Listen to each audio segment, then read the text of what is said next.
আসসালামু আলাইকুম। হাইতু সাহাবা হইতে পড়াইতেছে গুফরা রহমতুল্লাহ আজাদ করা গোলাম অমর ইবনে আবদুল্লাহ রহমতুল্লাহ বলেন, রসুল্লাহ সাল্লাম ইন্তেকালের পর যখন বাইরান হইতে মাল আসিল, তখন হযরত আবু বকর রাদিয়াল্লাহু তাআলা ঘোষণা দিলেন যে রসুল্লাহ সাল্লামের নিকট যদি কারো খরচ পাওনা থাকে বা তিনি কাউকে কিছু দান করার ওয়াদা করিয়া থাকেন, সে দাঁড়ায়া লইয়া হোক।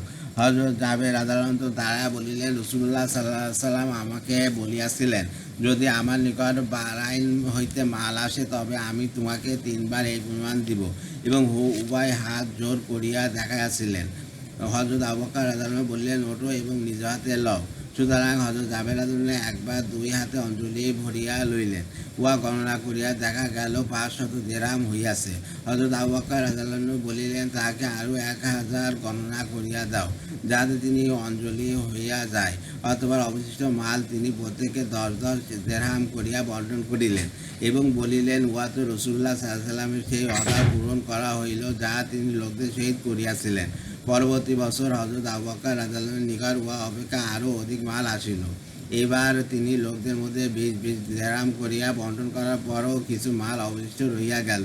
তিনি উহা গোলামদের মধ্যে 5 দিরহাম করিয়া বন্টন করিয়া দিলেন এবং বলিলেন, তোমাদের গোলামগণ তোমাদের খেদমত করে এবং তোমাদের কাজকর্ম করিয়া থাকে, এই জন্য তাদেরকেও দিলাম। লোকেরা আলোচ করিল, আপনি যদি মুহাজির ও আনসারদেরকে অন্যান্যদের অপেক্ষা বেশি দেন তবে ভালো হয়, কারণ তারা প্রবীণ। রাসূলুল্লাহ সাল্লাল্লাহু আলাইহি ওয়াসাল্লামের নিকট তাদের বিশেষ মর্যাদা ছিল। হযরত আবু বকর রাদিয়াল্লাহু বলিলেন, তাদের আজর ও সওয়াব আল্লাহর নিকট রহিয়াছে। এই সমস্ত মাল দৌলত তো দুনিয়ার প্রয়োজন মিটাবার জন্য, উহাতে কারোর বেশি দেওয়া অপেক্ষা সকলকে সমান সমান দেওয়াই উত্তম। হযরত আবু বকর রাদিয়াল্লাহু তার খেলাফত আমলে এই নীতির উপরে অবিচল রহিয়াছেন। বর্ণনাকারী অতঃপর হাদিসের বাকি অংশ বর্ণনা করিয়াছেন, যেমন সামনে আসিতেছে।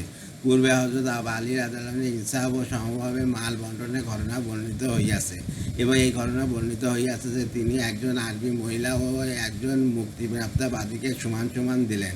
উহাতে আরবি মহিলাটি বলিল, হে আমিরুল মুমিনিন, আপনি তাহাকে যে পরিমাণ দিয়াছেন তা আমাকেও তাহা দিলেন, অথচ আমি আরবি আর সে মুক্তিপ্রাপ্ত বাদী। হযরত আলী রাদিয়াল্লাহু বলিলেন, আমি আল্লাহ তাআলার কিতাবে লক্ষ্য করিয়াছি, কিন্তু সেখানে আমি হযরত ইসহাক আলাইহিস সালামের আওলাদের উপর হযরত ইসমাঈল আলাইহিস সালামের আওলাদের জন্য অধিক কোনো মর্যাদা আছে বলিয়া পাই নাই। হযরত ওমর ফারুক রাদিয়াল্লাহু মাল বন্টন করা এবং প্রবীণ ও রাসূলুল্লাহ সাল্লাল্লাহু আলাইহি ওয়াসাল্লামের আত্মীয়দেরকে বেশি দেওয়া।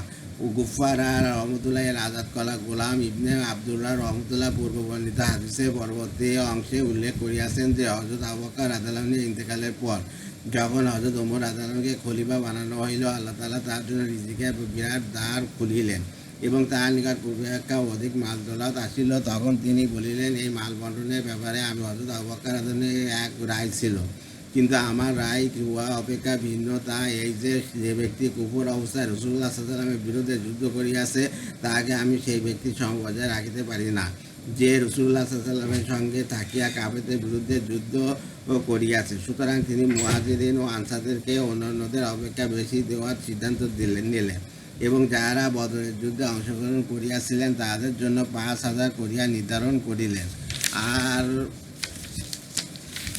আর যারা বদরি সাহাবীদের পূর্বে ইসলাম গ্রহণ করিয়াছেন কিন্তু বদরে অংশগ্রহণ করেন নাই, তাদের জন্য 4000 নির্ধারণ করিলেন। আর হযরত সাফিয়া রাদিয়াল্লাহু আনহা ও হযরত জুরাইরিয়া রাদিয়াল্লাহু আনহা ব্যতীত রাসূলুল্লাহ সাল্লাল্লাহু আলাইহি ওয়াসাল্লামের বাকি সমস্ত বিবিদের জন্য 12000 করিয়া নির্ধারণ করিলেন এবং উক্ত দুইজনের জন্য 6000 করিয়া নির্ধারণ করিলেন, কারণ এই দুইজন ব্যতীত অন্যান্য বিবিগণ কখনো বাদী ছিলেন না, শুধু এই দুইজন কিছুদিন বাদী হিসাবে ছিলেন। এই দুইজন 6000 করিয়া লইয়া অস্বীকার করিলেন। হযরত ওমর রাদিয়াল্লাহু আনহু বলিলেন, আপনারা দুইজন ব্যতীত অন্যান্য সকলেই যেহেতু হিজরত করিয়াছেন, সেহেতু আমি তাদের জন্য 12000 নির্ধারণ করিয়াছি। তারা দুইজন বলিলেন, আপনি তাদের হিজরতের কারণে 12000 নির্ধারণ করেন নাই, বরং রাসূলুল্লাহ সাল্লাল্লাহু আলাইহি ওয়াসাল্লামের সহিত তাদের সম্পর্কের কারণে এই পরিমাণ নির্ধারণ করিয়াছেন, অথচ আমাদের ও রাসূলুল্লাহ সাল্লাল্লাহু আলাইহি ওয়াসাল্লামের সহিত তাদের ন্যায় একই রকম সম্পর্ক ছিল। হজরত ওমর রাদিয়াল্লাহু আনহু তাদের কথা মানিয়া নিলেন। রাসূলুল্লাহ সাল্লাল্লাহু আলাইহি ওয়াসাল্লামের সমস্ত বিবিগণকে 12,000 করিয়া দিলেন। হজরত আব্বাস রাদিয়াল্লাহু আনহুর জন্য রাসূলুল্লাহ সাল্লাল্লাহু আলাইহি ওয়াসাল্লামের সহিত তাহার বিশেষ আত্মীয়তার দরুন 12,000 করিয়া নির্ধারণ করিলেন। হজরত উসামা ইবনে যায়েদ রাদিয়াল্লাহু আনহুর জন্য 4,000 এবং রাসূলুল্লাহ সাল্লাল্লাহু আলাইহি ওয়াসাল্লামের সহিত আত্মীয়তার কারণে হজরত হাসান ও হজরত হুসাইন রাদিয়াল্লাহু আনহুর জন্য 5,000 নির্ধারণ করিলেন।